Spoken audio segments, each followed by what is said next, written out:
having something that grounds you and that, is your center, and your why, I really think is very important to understanding in the beginning of your process and your path to happiness and joy. And, taking it one day at a time and not being so hard on yourself. Hey, I'm Ronja Sakata, founder of the Joy Academy and Queen of Joy. That's how my friends call me. It's so important to me that my life is full of joy and that I enjoy every moment, because I know how fast it could be over. We can do so many things to bring joy in our lives, to create joy, and that's what this podcast is all about. I talk with people and they tell me how they bring joy to their everyday life and how they create a life full of joy. So let's dive right in, and please tell me after the episode what your takeaway is from this talk. Welcome, Chris Schafer, to the Let's Create Joy podcast. I'm so excited to have you here. And please just start right away. Like, who are you? What do you do? And what brings you joy? And how do you create joy in your everyday life? That's what we want to know. Awesome. Well, Ronja, thank you so much for having me. It's been an amazing getting to know you over the last couple of years, and just really, I think what you're doing is so important, and especially during these times. And I think, getting this message out there is so key in the time we're living in. My name's Chris Schafer, as you mentioned, and I am a father of a 15-year-old and happily married for the last 20 years now to my high school sweetheart. So yes, that brings me lots of joy, my family, obviously. And I am a business owner. I have a music school. I'm based out of Miami, Florida, and have a music school. We just celebrated our 20th year in business this year. So that's something I'm very, very grateful for, and also brings me lots and lots of joy, what I do on a day-to-day basis. I also have a digital marketing agency that helps other music school owners grow their schools. And that's something I've been working with a couple of partners over the last 2 years now, helping other schools grow and get more students, and bringing the love of music to as many people as we can. Again, during these times, I think music really does heal the heart, the soul, and learning an instrument can really be not only a distraction for so many children, but just give them some sense of joy in their lives, and happiness. So it's something I'm very passionate about, and we'll dive into that, I'm sure, at a later stage. But that's me in a nutshell, I guess. Coming onto this podcast and thinking through all of, what brings me joy and happiness. And that's, I think, what everyone is seeking. Everyone's trying to create a life that brings them joy, and it's not always easy. And I think, having the right mindset, and we'll get into some other strategies and things that I've kind of implemented into my life that have helped me to be happier and to have a more fulfilled life, and a life of gratitude and thanks, putting others first and before myself really is something that I'm a big believer in, and giving back. All of those things bring me lots of joy. And, obviously there's things that I do daily, and there's things that I love to do throughout the year. And I live in Miami, but I love snowboarding. That's probably one of the things that brings me just so much peace and happiness, and being on the mountain. But, I can go through a million things that bring me joy, and we'll get to them, I'm sure, throughout the talk. And but just having a conscious effort to create things that bring you happiness, I think is so important in our day-to-day life. It really is. Yeah, it's a choice, and the knowing that you can decide so many things. I know you love snowboarding. You don't have snow and mountains, but you have a Exactly. one-wheeler, or how is that called? That Yeah, the cool one thing? wheel. Yeah. During COVID, I've been wanting that thing for about 5 years now. And it's a little pricey, and I just kept coming up with excuses not to get it. And being on lockdown during COVID, I was working from home for 4 months, and I figured, what the hell? I'm going to pull the trigger, and got one. And that thing, unbelievable. I mean, it is like snowboarding on land. Can you explain it? I know it because of the picture, and I know the thing where you stand with both feet and you know Right. the kids, So, but it's different. It's really one wheel and two like little yeah. So platforms. it's similar to like a combination of a skateboard, surfing, snowboarding kind of feel. So it looks like a skateboard. It's got one wheel in the middle. It's electronic. It goes up to about 20 miles an hour, and it carves very similar to like a snowboard would. Um, and yeah, you lean forward, it goes forward. You lean back, it goes in reverse. And I just cruised through the streets and had a couple nice spills. Came home with a bloody shoulder and elbow once, but it's a lot of fun. It's just a way to put on some music and get out for an hour, 30 minutes, and just clear your mind and think about what's important in life, and what's moving the needle in your life, and just really just stop thinking about all the outside noise for a little bit. It's a beautiful thing. So I've been really enjoying that. I think I've put about 400 or 500 miles on it in the Oh, last 3 months. wow. It's Yeah. not actually a workout. It's really like meditation on It's wheels. it is exactly. I mean, you get a little sweaty, but yeah, I wouldn't really consider it a hard workout. But we don't need hard workouts all the time. We need some Yes. Yes. flow time Yes. too. That's So right. cool. Grooving. So I like, you could think like, what do people think of me? I'm a grown up. I know in America it's a little different. I think in Europe we're even more concerned. What could other people think of me, like Sure. with this toy beneath my Yeah. feet? But if we don't care, it's just like, whoa, let's do what's fun to Amazing. me. It's amazing. It really is. Yeah. I know you do so many things and so much mindset work. So what would be like your top 3 or top 5, like your favorite tools and tricks in your daily life? Because I'm a big fan of habits. You are a big fan of habits. I'm not Definitely. really good with discipline, but I know you are. So Yeah. can you tell us a bit about your magic? Sure. Yeah. I mean, mindset's huge, and I'm a really, really big believer in investing in yourself, and whether it's with a coach like yourself, or a mindset coach, a business coach, someone that's been where you want to go before, and that you can learn and accelerate and speed up that process. We have limited time on this earth, and I look back years and years ago, and I was growing up and through college and all that. I was a little bit of a free spirit and a little bit of a partier, and just always not necessarily getting into trouble, but just having maybe too much fun at times. And, I wasn't really, just kind of going through life, and I didn't really have such a vision of really what I wanted to do with my life or accomplish, and what my main goals were. So I think you need to take a deep look inside and really see what your purpose is, and your greater purpose being on this earth. And But how do you find that out? Like, hello, these are big words. How do Yeah.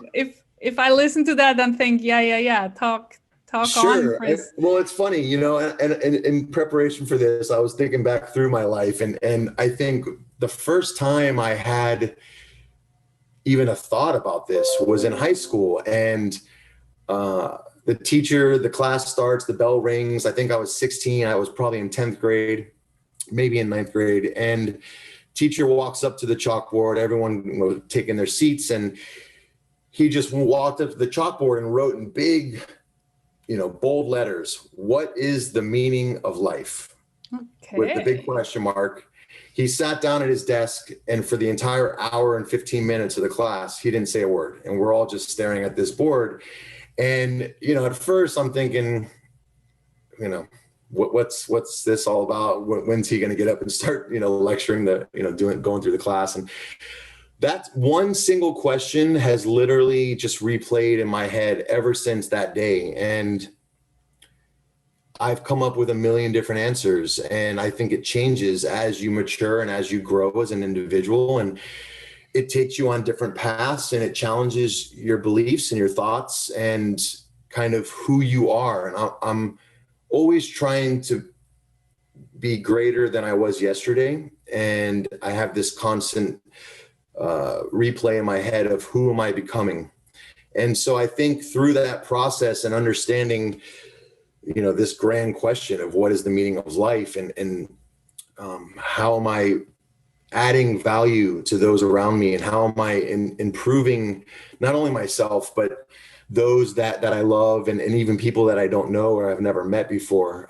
So I think when you start deep diving into what inspires you and what really motivates you and moves you forward to becoming greater, I think you can start breaking down those different things. And really it's something that, like you said, it doesn't come easy, and it's sometimes difficult and trips you up, but I'm always trying to be greater than I was yesterday in one way or another. And with the mindset, it's in life, we tend to get into routines, and some routines are great. And I'm a big believer in that. I know we've talked about Atomic Habits, that book, and creating habits and habit stacking, and just having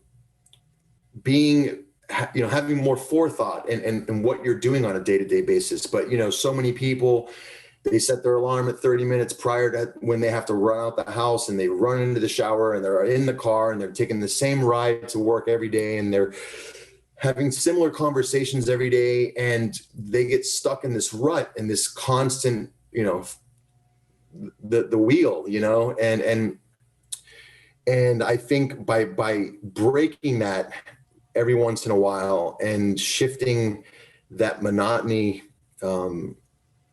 and coming up with a plan. So for me, a lot of the things I do really starts at night, and I plan the day and the next day, and really set an intention, both personal, business, and life goals and aspirations, and just end the night with gratitude. And no matter, even if the day was just terrible and it didn't go your way, and some things didn't just fall your way, I think by spending 10 minutes at night writing down, if you have a journal or just thoughts that you want to put on paper, I think getting that out of your head and ending the day with gratitude. I always try and come up with 3 things, and if there's more, I'll list more. And I think by going to bed with those thoughts of positive, gratitude in the evening, really sets you up for waking up with a positive outlook. And then I'm getting up earlier. I'm getting up 3 hours before I really need to get going. And that might change on a day-to-day basis, but what really time just is that? journaling. Usually around 6 a.m. So I usually leave the house around 9.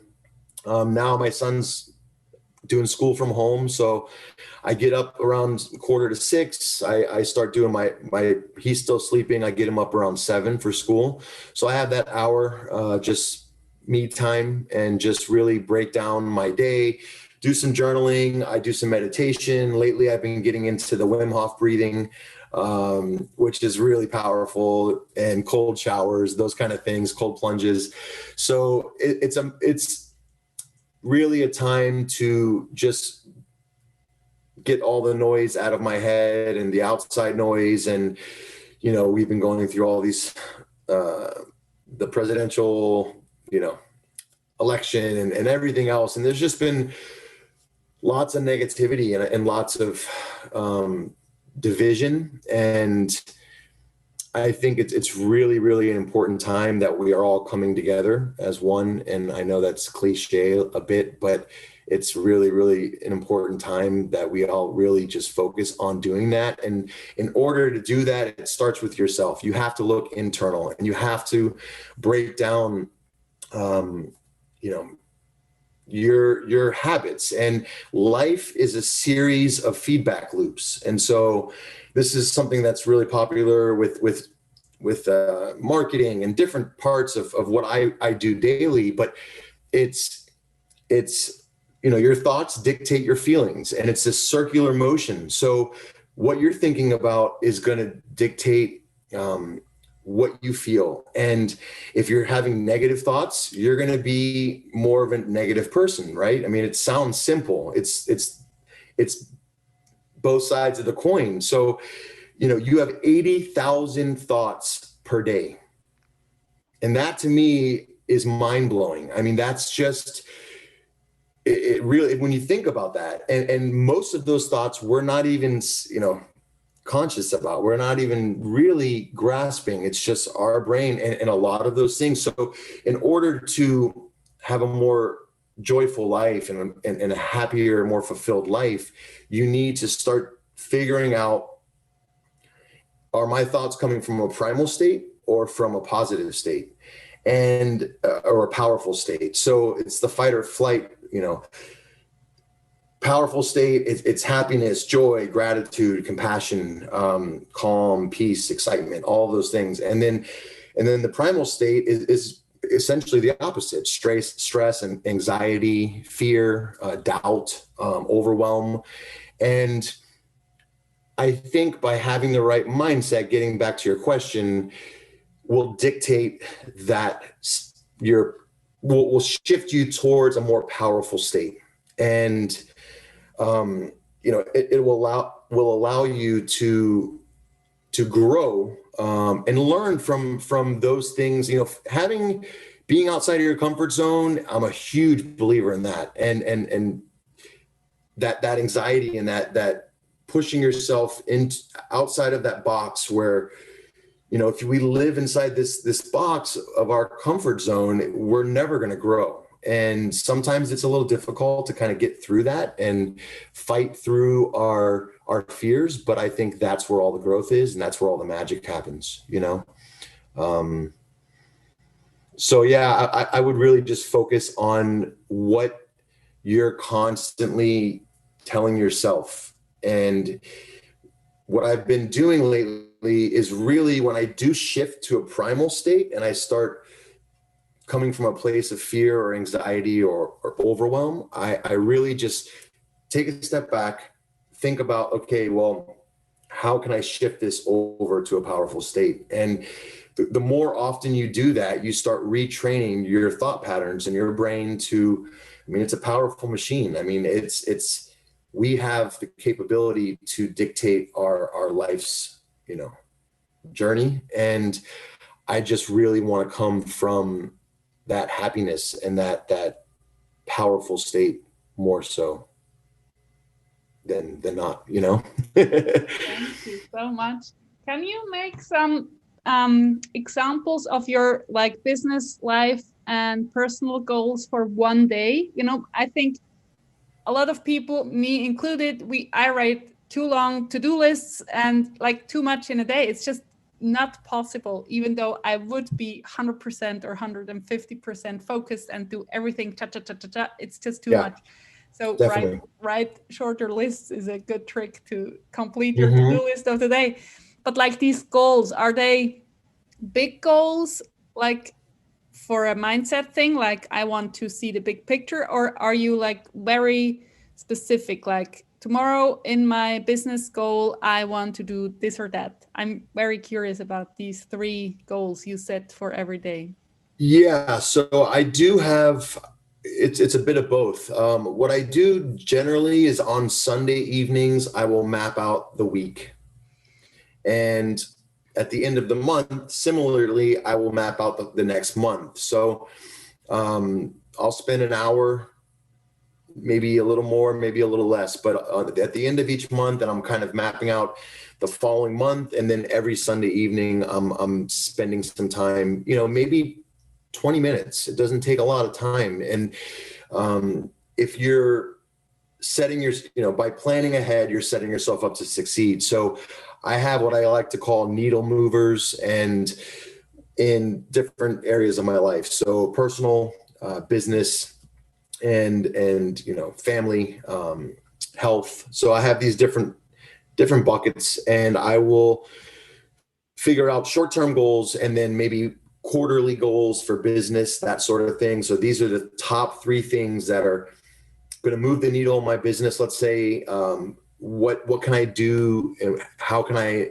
inspire my team to do certain tasks or goals that we set to hit that are going to bring in, whether it's cash flow, or it's going to bring in new clients, or it's going to help with retention of our current tribe that we have, our customer base. So I always, to avoid the overwhelm, like you said, if you come up with this list of 50 things every morning, it's not just a matter of checking off the list. I mean, it is kind of, but it's what are the top 3 things that are going to move the needle for that day. So those are the things that I'm going to spend, do first thing in the morning, and then spend, so it's what am I going to spend 80% of my time doing 20% of the tasks versus the other way around. So those are probably the most important things. And then the other items that might be on my list, that might be like something I'm looking to do. Like I'm planning to do a run in December to end the year off with something very, very important. And it's something that is way outside of my comfort zone. It says 4x4 by 48. So it's run 4 miles every 4 hours for 48 hours.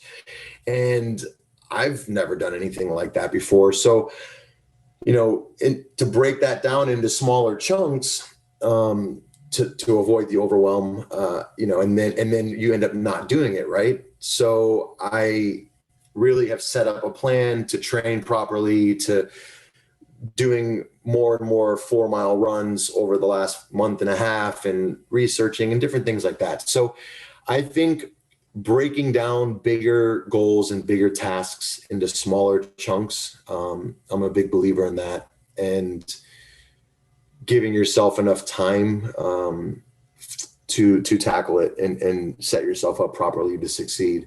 But I think if you really, whether you're starting a new business or coming up with a new strategy, really just figure out what is priority, what are those 3 needle movers, and start with those, and dedicate your majority of your time towards those, and then trickle in the other things. And you have to have fun as well, right? You have to personal, I'm a lot of things that bring me joy are simple things, free, that's the beauty of it, right?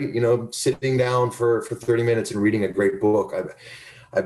My goal was to read 25 books this year. I'm right about 20. So I'm getting towards the crunch time, but things like that. Or we've been taking lots of walks with my wife, and during COVID, we were all home, working from home. And so getting creative and setting up, tents in the backyard, and doing things that we normally never would have done, and making the most of it. My wife and I, last week, we went out, we had a couple glasses of wine, and we came home and we had a dance party in the kitchen, and we were jamming music, and we were sweating, and it was about an hour later. I mean, we were laughing and just listening to crazy songs that we normally wouldn't. And we hadn't done that before, and it was such an amazing time, and it was free, and it was this pure moment of just pure bliss and just being young and having fun. And so you don't necessarily have to, again, once I do start feeling overwhelmed, it's always direct, take a step back. What's causing this? How can I shift it into a positive feedback loop? And how do I, and the more you think it through, then this isn't going to reoccur as frequently and little by little, it's now you're in this different phase. So, yeah, it's really reading that book, Atomic Habits. And I kind of went down the rabbit hole and I read Miracle Morning and the Bullet Journal Method and all these different books that really woke me up to realizing that I wasn't planning ahead, and I was kind of just going through the motions. And the more you plan, the better you are to succeed. And really just starting to stack those wins, even if they're small. I think we have to have this massive win to be successful, or this massive thing in our personal life or relationships or whatever it is. But small wins stack, and they compound to this bigger thing and give you momentum to move forward. So I think sometimes we're really hard on ourselves, and I think if we just take a step back and appreciate the little wins, I think that goes a long way to a powerful life and transformation for all of us. I like when you say like take a step back. That's really like, do it. If you're just in distress or like bitching around in your workplace, now it's a lot of people are at home, so you can bitch with, I don't know, your husband, your spouse, your cat. But in workspaces where it's like a war zone, I can't believe that I couldn't work there. So I'm self-employed and I always had a good team. But step back, and then I love this question. What do you want? What do I want now? Or what do I need now? Like, I need a break. Exactly. Okay, so go outside. Like coaching yourself with an outside voice. So what's your problem, baby? And then listen what comes up. Like, I don't like it here. Like the tantrum toddler feelings. I think when we are like in this fight mode, it's never the grown up. It's something triggers us, and then we're not kind anymore, not nice anymore, and it doesn't help for the whole situation. So step back. What do I want? What's the problem? Definitely. And that's another thing too, like why I took such a liking to like a guided meditation. You can download an app. There's so many different YouTube videos, things like that. I mean, if you told my 20-year-old self that I'd be doing meditation in the morning, I would have laughed in your face. And at first it wasn't really, it was awkward. I mean, you have so much going on in your head, and there's so much clutter and noise. And just by over time, I've been doing, guided meditation now for a few years, and it's just really transformed my life. And that's part of my morning routine as well. And it just sets the stage and really just propels you to do greater things throughout the day, starting from that state in the morning. What kind of guided meditations do you like? Like, there are so many different types. Yeah, there are. I've been using Headspace and going through all their different programs over the last few years. And sometimes I just like to put on, they'll have music on the YouTube, I'll just pull one of those up. And lately I've been doing the Wim Hof Breathing, which is a different form of meditation. And Can you tell us how that works? Because I'm intrigued. I didn't start yet, but I really want to, because I can hold my breath for about 20 seconds now. One of our business coaching programs and life coaching programs we're both in. Wim Hof was one of the guests last month in Jesse Itzler's program, 30 Days of Excellence. And just being able to be guided by him live doing that, I held my breath for over 3 minutes, and this is maybe first try. No. I had been doing it from his app for about a month. Okay. And I was in the 1.5 minutes. So essentially it's 30 to 40 deep breaths. So fully in, fully out is what he says all the time. And you take these deep breaths. I lie down on my back, have a pillow, have my legs kind of propped up just slightly, and have your one right hand on your abdomen, your stomach, and your left hand on your chest. And you breathe in. It's kind of like this wave motion. So in and out through your mouth, and you do that for about 30 times. And then on the final hold, you exhale, and then you hold your breath. And you just be, and you let everything go and clear your mind and clear your thoughts. And it's magical. I'm sold. I mean, and then you do 4 or 5 rounds of this. So you're, going through, and each round you can hold your breath longer and longer and longer. And it's building that up, and it's powerful. And he's into cold therapy and cold plunges. And that's really, he's broken, I think, 30 Guinness Book of World Records, and has really changed a lot of science and beliefs on the benefits of cold therapy. And so, in Miami, there's not a lot of cold rivers to jump in or anything. So we're limited to ice, buckets and cold showers. But it's still, I've been doing that in the mornings as well. And it's that combination. It's just really gets the oxygen flowing and the blood flowing. It just starts you off so powerful.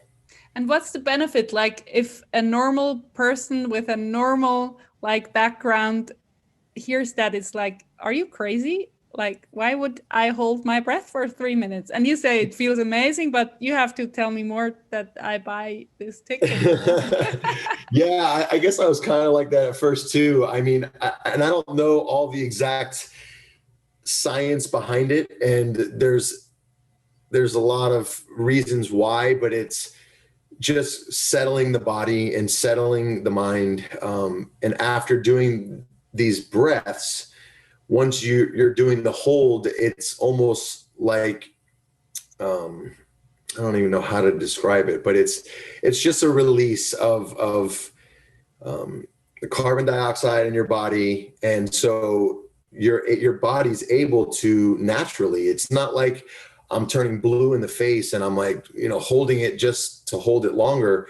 You kind of almost not forget to breathe, but you don't need that oxygen. And when you do finally inhale, you're not gasping for air. That was my initial thought, was it was going to be like, and then your ego gets in the way, and it's like, oh, let me hold it for 5 minutes, and I think, I don't know what his record is, but it's above 10 minutes. It's insane. Yeah. So it's just been amazing. I would definitely, before doing it,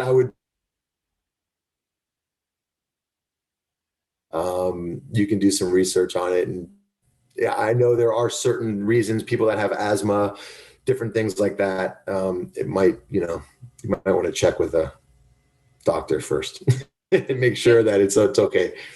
Did you hear about the book Breath from James Nestor? Yes, I have. You have to listen or read that. Yeah, definitely. And he talks about all these different breath wisdom, from Tibet and all these different countries, India and all the benefits. And his message is really, in the end, like, breathe through your nose the whole day for 5.5 seconds in and 5.5 seconds out. That's the best rate for carbon dioxide. Is that the right word? And oxygen, because if we breathe shallow, it's like not enough. And if we breathe too much oxygen, the balance is not right. So it's so fascinating, this book. Yeah. And he talks about Wim Hof too, about one section.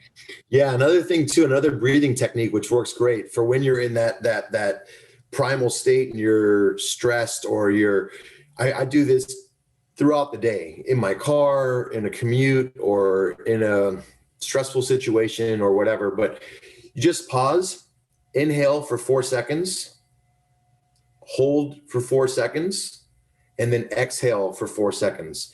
And doing that pattern, whether, doesn't matter how upset or angry or frustrated or anything you were, doing that for 4 rounds, it brings you right back down. And that's been amazing for me. And in my past, I've been known to have some hothead moments, and just instead of stopping and assessing why I'm reacting this way, or, we're all guilty of it, but going into that for a second really does shift your mindset and thought process. And how could you start this? I think starting is very hard. Starting a new habit, of course, it's a choice. I don't think when people say, well, it takes some years to practice. No, you can choose and then just stick with it because you want to. If you don't do it, then you don't want to, actually. But like coming from the hot head moments to breathing deep, was there like a big gap, or you just decided, I don't want to be that way anymore? I think initially there might have been like a slow gradual to where it would like, oh, let me do that breathing exercise. But now it's gotten to the point where it's almost like I don't even think about it. It triggers. So as soon as I'm starting to get into that primal state, I breathe in, hold, breathe out. And then whether it's 2 or 3 times, 4 times, it's just like anything. And you don't need to do everything at once. I like to start slow and add one new routine, add one new habit. You don't need to do 40 things. You don't need to do the lists and do whatever. All these things I'm doing now, a year ago, 90% of them, maybe 2 years ago, 90% of them, I wasn't doing any of them. Oh, wow. And I was literally, it's probably 2 or 3 years now, but you get the point. I'm 45 and I never had any of these routines or any of these strategies to improve my well-being or improve my life in so many ways. And, one by one, I would add something new. I'd read something in a book, see a video on YouTube, whatever it was. And excuse me.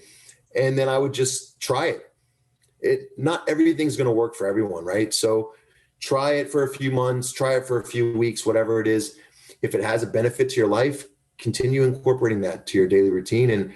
And then some things didn't really work well for me, and others I really took to. And like in that book, Atomic Habits, you can stack these new routines. So I was waking up 20 minutes before I had to work, and I'd shower, brush my teeth, throw on clothes, and run out the door, grab a coffee on the way out, and off I go. And it's chaos. And, so the first thing I did is I removed my phone from my bed, because I would pick it up right away and start looking at social media. And if you haven't seen Social Dilemma yet, that documentary was really eye-opening and just mind-blowing.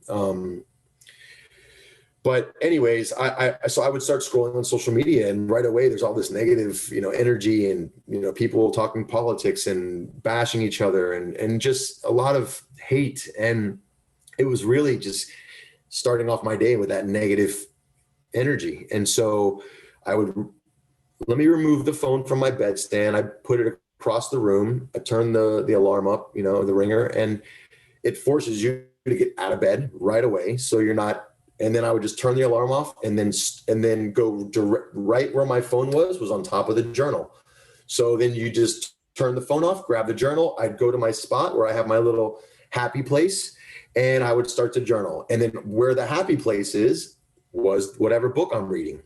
Then I would put the journal down, go through my day. What are my 3 needle movers? What am I going to attack for the week? What are my priorities? And my personal life, all the different buckets that I mentioned earlier. Then I put that down, and I have my phone right there. So I turn the app on for meditation.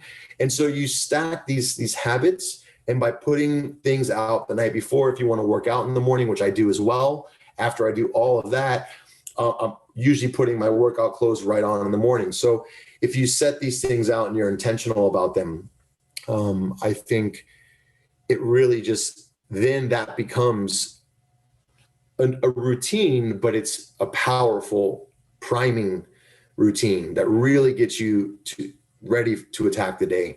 And it's such a powerful thing. And, I'll segue a little bit, if that's okay.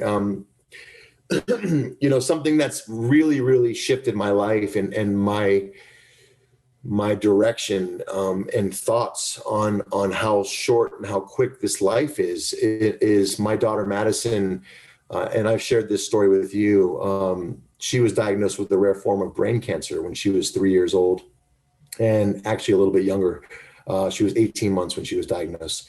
And, it was a year battle that she had to go through. And at the end, unfortunately, she did lose her life to brain cancer at the age of 3 years old. And this was 2012. And, watching her go through this year of just pure hell, chemo and proton radiation, and our family being separated, and my wife having to travel 7 hours away for where the proton radiation center was. And I had to be with my son, Colin, and fly to Jacksonville, Florida every weekend. And, watching her going through multiple surgeries and losing her ability to speak, losing her ability to see through this chemo process, and the ability to walk, and her consistently smiling through the whole process.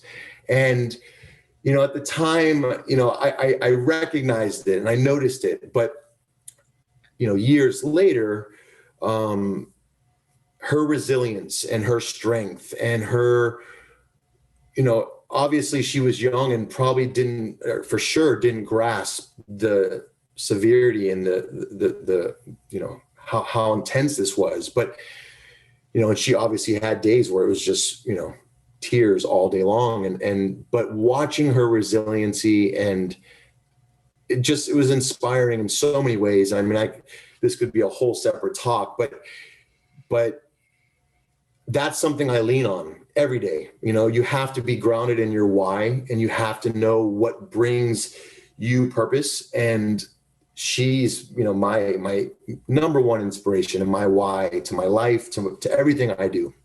She's there and kind of guides me in that direction. And hearing the words at the end from our oncologist, there's nothing more we can do.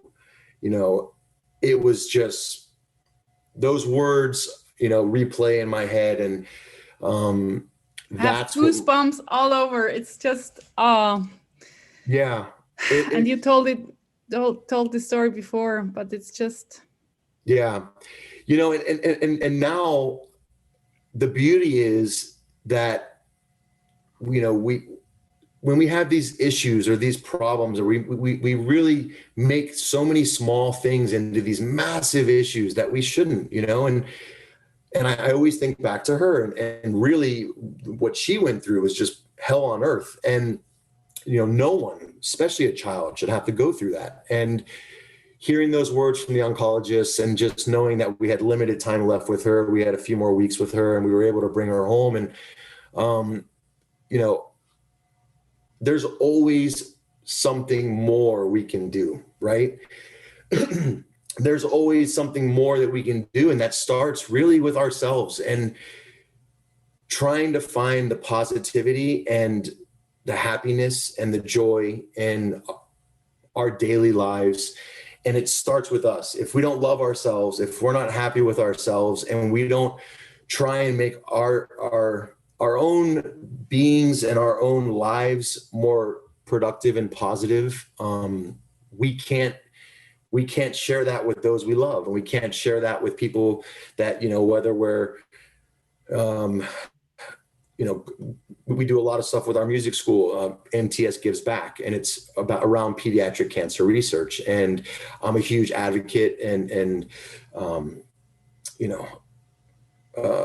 really want to help in any way I can, bring awareness to pediatric cancer. It's the leading cause of death amongst children, and it's the most underfunded. And,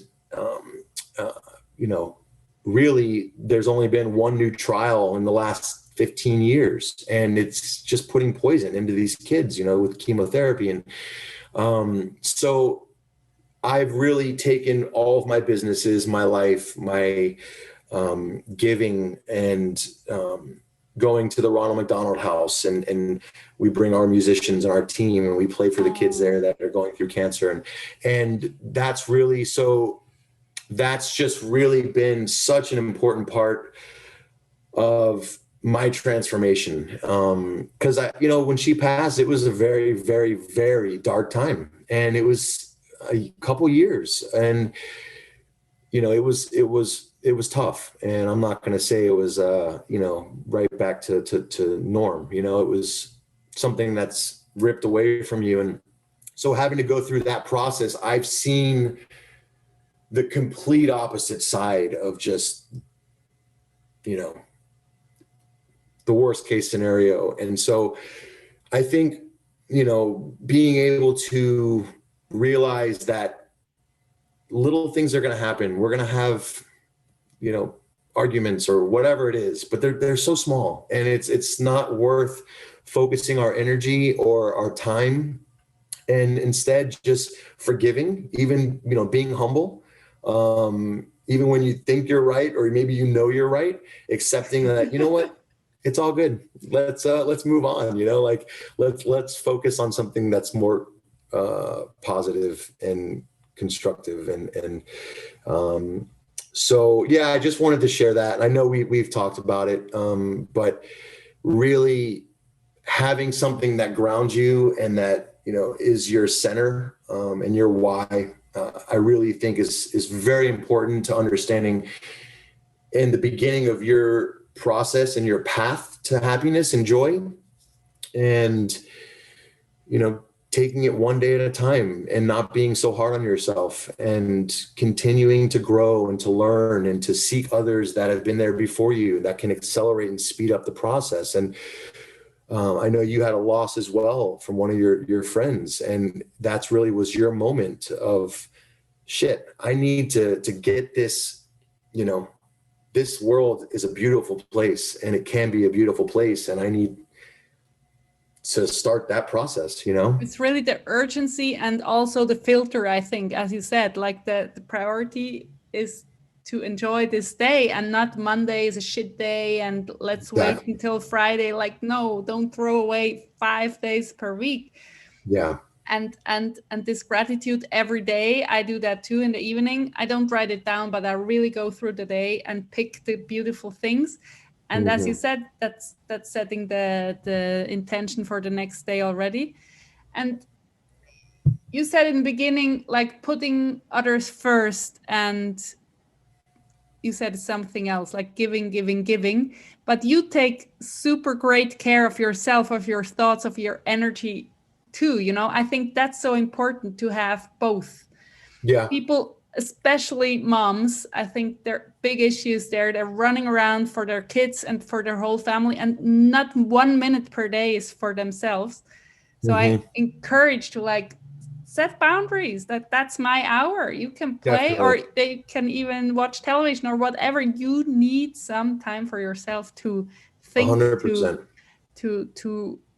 To gain back this energy, and then you can give even more. And I think you are such a powerful person when you just enter the room without saying something, because you do all this work. And then I think it's even more powerful to hear your story, that you are not just a lucky guy, like walking through life on the sugar-coated path. No, it can be really hard, but even though you can choose to live a life, enjoy, and do dance parties in your kitchen after being out. I mean, how cool is that? No, who would do that? We're 45 years. Why not? I like amazing. These. Why not singing out loud in the streets? Like, no, you shouldn't do that. Why not? But of course, you don't have to embarrass yourself to have a joyful life. Do what you want to do, but all these expectations and all these, like social pressure, I think we can ditch a lot of these things and just do what we want. If it's something which brings us joy, it's never gonna hurt somebody else. Yeah, well, just like you said, taking care of yourself first. Like when you're on a plane and it's going down, you put the oxygen mask on yourself first, and then you're able to take care of those around you and those you love. So we have to look inside first, and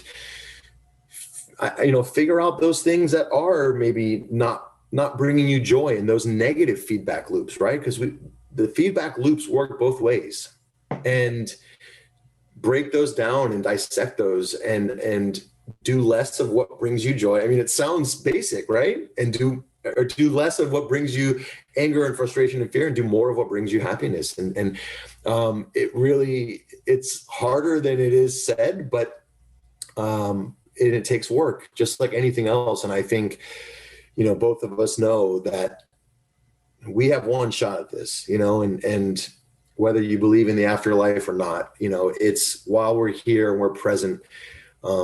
It's about experiences. That's my biggest thing, is you can't bring any of your physical items with you when you pass, but you can build all of these experiences and these memories for your children, for yourself, for your spouse, your significant others, those that you love in your life. And I think that's so much more powerful, even as an education, like with my son, just doing all of these things and exploring and being adventurous and getting out and trying new things and failing and trying again, and having those small wins and those compounding wins over time, I think brings the value to the little things, and those turn into bigger things. And knowing that there are things that we can do, we do have control. And, like the doctor told me, there's nothing more we can do. Yes, that was the case for my daughter, Madison. But what it's taught me is that we all have the control to dictate our own future and be happier. And it's not going to happen overnight. And, there are people that have, issues with mental health, and I just be kind to yourself, be gentle, be patient, and take it one day at a time, and just know that you are loved. Know that, even if you can't find that love within yourself, you are loved, and be kind to yourself. And I think that goes a very long way.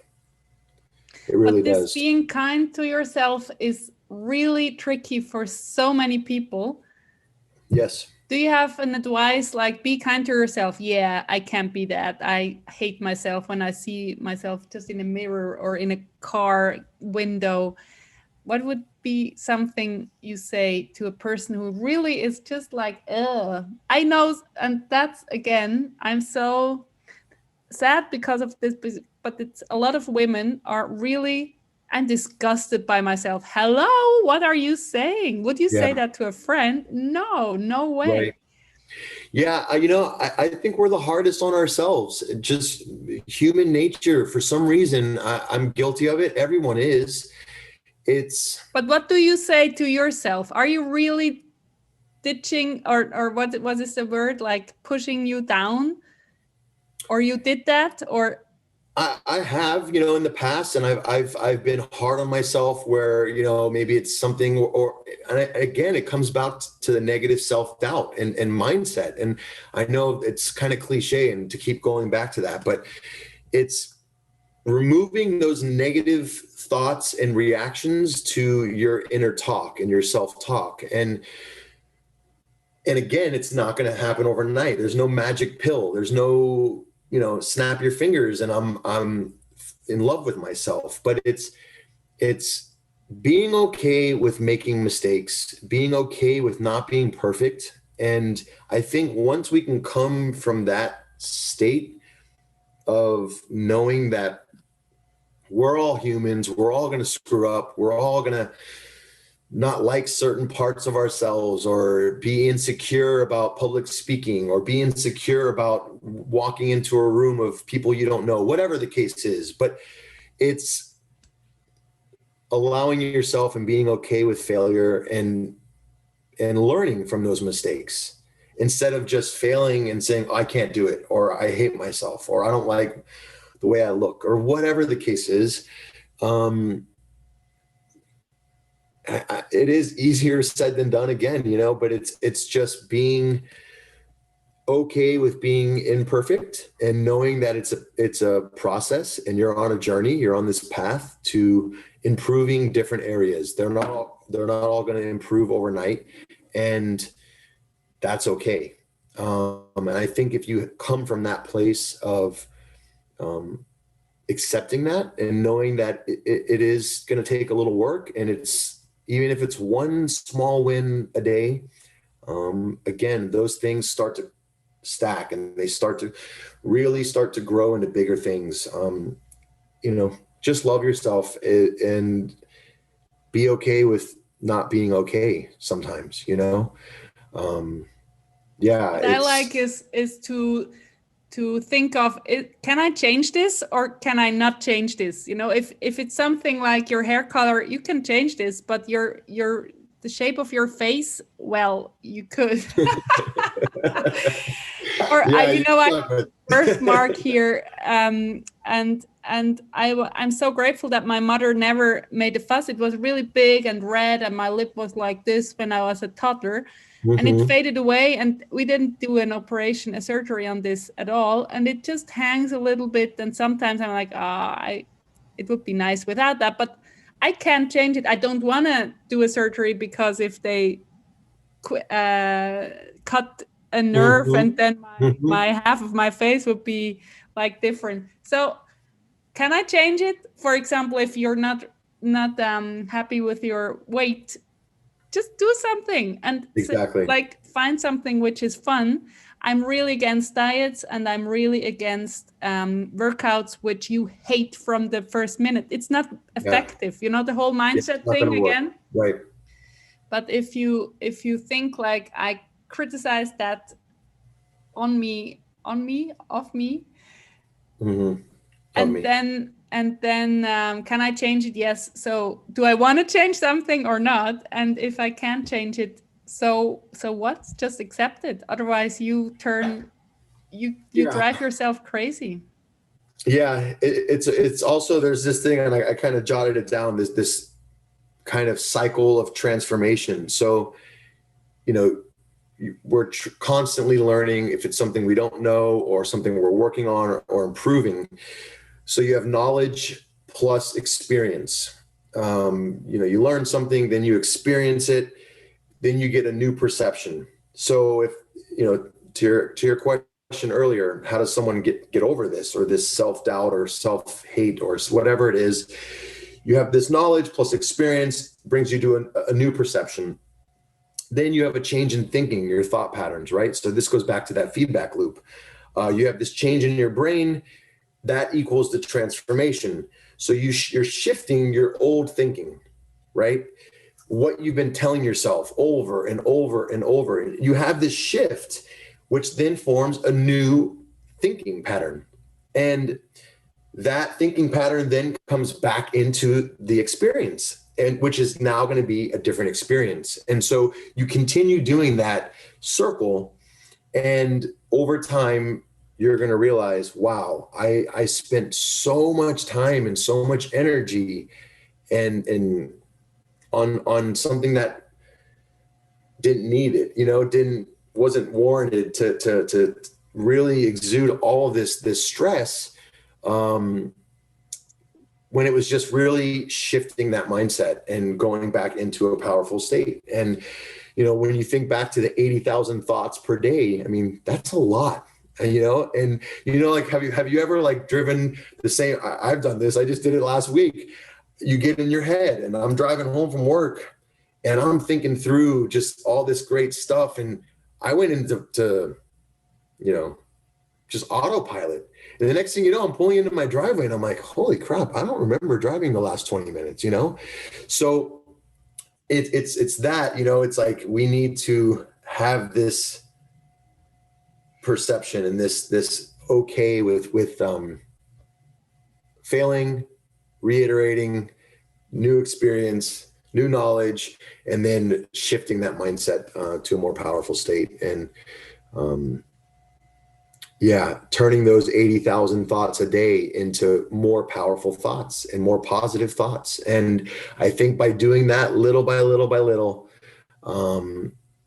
you're going to have a massive shift in your life. And that's, I really have been on this journey for 5 or 6 years now. And it was, going from the loss of my daughter in 2012, and then just a few years of just really, really dark times and depressing and drinking a lot and trying to be, happy or with, abuse of alcohol or whatever it was. Right. And realizing that was getting me nowhere. And I needed to shift into, mind, body, and soul and health and wellness. And really just, that's when I just did a deep dive and went down the rabbit hole of self-help and personal development and just being greater than yesterday, one day at a time.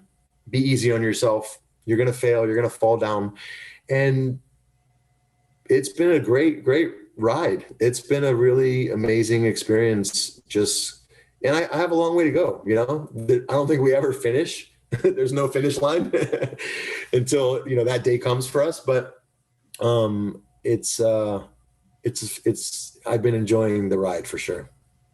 And I love now, that's a perfect ending.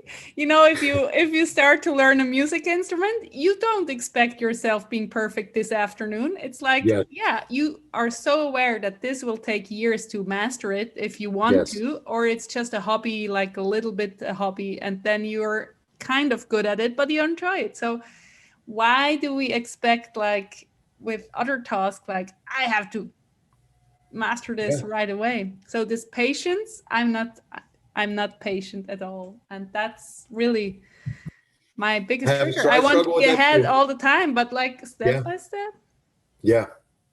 One day at a time, one experience at a time, and little by little you really start, those little wins turn into these massive aha moments where the light bulb goes off and you think, holy crap, this is life. This is what all the hard work we're doing and everything we're working towards and and then if you can share that with one person or 5 people or just have an impact, and that starts spreading, and little by little that reach gets bigger and bigger, like what you're doing with your coaching program. And it's you're making an impact on these people's lives, and it's such an important topic, and it's such an important thing that everyone needs to experience and not be so hard on themselves and just smile more. Because this happiness is just really not helping anybody. It's just, you feel it, you feel that it's fake, and you don't feel happy at all. And it's so, it needs so much energy to be happy if you're not. And if you're really happy from the inside out, it's easy. It just shows. Yeah.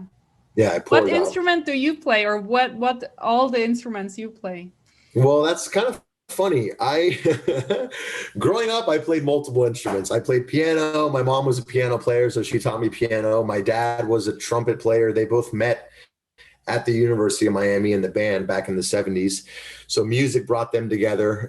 My dad was a trumpet player, so he taught me the trumpet, which I had braces at the time. So that was really uncomfortable and awkward and wasn't really my thing. And then my mom taught me the alto sax, and I played all through high school and a little bit into college. And I don't really play much at all anymore. That's something that's been on my list. One of my new things that I'm starting now is learning. I can play, but I wouldn't play out in front of, in a band, let's say. But I love playing on the drums. My son got into drums, so he was doing that for a few years, and playing with him, guitar, ukulele, that kind of stuff. So I'm gonna start really diving into the guitar. And now that I have a little bit more time, things are slowly getting back to somewhat of a new normal, and so, but yeah, it's usually the owner of a music school plays multiple instruments. And or not. If you're a good business person and a good leader of your team, you don't have to. I love music. Music brings me so much happiness, so much joy. Live concerts. I mean, I've seen probably 400 or 500 live concerts, and going back to when I was like 15 years old, I saw my first concert, and I have, obviously a passion and and understand the impact music has on people's lives of all ages. And, so that's something that's, really powerful. and love sharing it with as many people as we can. For sure. Wonderful. We will put all your details into the show notes and underneath the Awesome. YouTube video so people can find you, of course. I always ask my guests in the end, like, what's your message to the whole world if they would all listen to you right now? What's your message, your wisdom? I think, just to keep with the same kind of vibe that we've been going over the last, hour or so, is just be kind to yourself. Enjoy every moment, the small moments, the big moments. Really just, it's never too late to make a shift into whatever that is for you that's listening. And don't be so hard on yourself. Be kind to yourself, be kind to others. It spreads. It really is contagious. And I think right now we're at a time in this world where we really need to come together as a people and just hug more and be there for each other. And that's something I've missed during this COVID thing, is hugging. I'm a big hugger, and, it's slowly I'm getting my hugs in now and running up to random people and hugging them now. But, just go out there and have fun. And we get one shot at this, and we have limited time. I mean, time flies by. It's already the end of the year. It's this year just went by like a blink of an eye. And I think we really need to speed up certain processes that, by getting coaching or getting mentors, help from outside of your circle, having accountability partners. All of that is so important and key to my success. I know it is to your success.